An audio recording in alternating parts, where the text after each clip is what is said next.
इनकी जो रोधक क्षमता बहुत मजबूती के साथ है, इनको कोई बीमारी छू भी नहीं सकती। अब ये बीमारी है। अब आप जाइए इनके पास, आप जाइए एक बार तो आप देखिए कि कितनी कोशिश करें इस घेरे में नहीं जा सकती। लगा लो आप ताकत लगा के देखो मैडम, आप कोशिश करके देखो, नहीं जा पाओगे। क्योंकि जब आपकी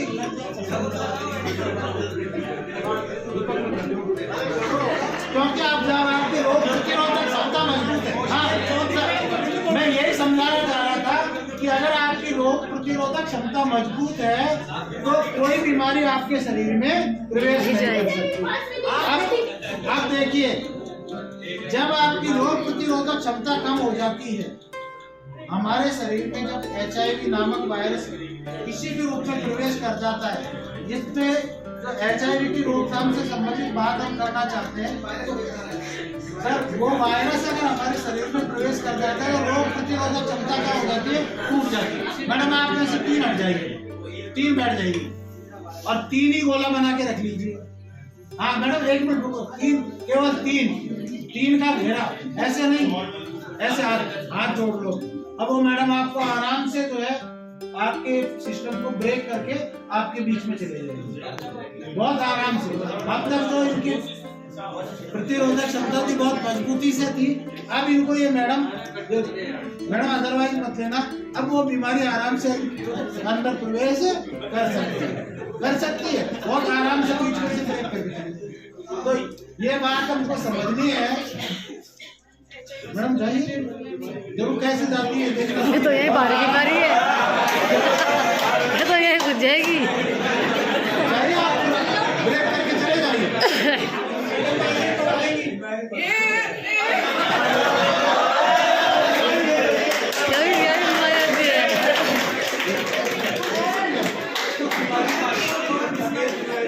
कोशिश तो बहुत कर, लेकिन हार कौन पड़ी है।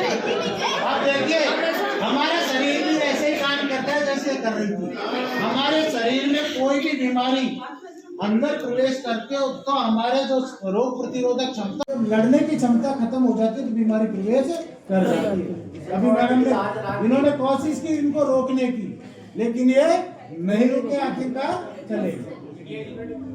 तो यही बात हम समझना चाह रहे थे इस एक्टिविटी के माध्यम से भी कि किस तरीके से हमको हमारे प्रजनन स्वास्थ्य के बारे में भी जानकारी बालकों को देनी चाहिए। नहीं सर, ये बीमारी तो 6 के अंदर भी प्रतिरोधक नहीं, अब बीमारी का भी देखो, निमोनिया है, टाइफाइड है, अब बीमारी है ना भाई, किसी को एड्स हो गया, एक्वायर्ड इम्यूनो डिफिशियेंसी सिंड्रोम, अगर वो बीमारी होगी तो निश्चित सी बात है कि उस व्यक्ति का शरीर धीरे धीरे क्षीण होता चला जाएगा, क्योंकि उसकी रोग प्रतिरोधक क्षमता कम हो गई। और केवल उसमें क्या होगा कि उसको इन्फेक्शन है। ये दोनों बीमारियां जो है हमारे शरीर में, हमारे पुरुषों में और महिलाओं में, दोनों में समान रूप से फैलती है। ये समस्या क्यों होती है?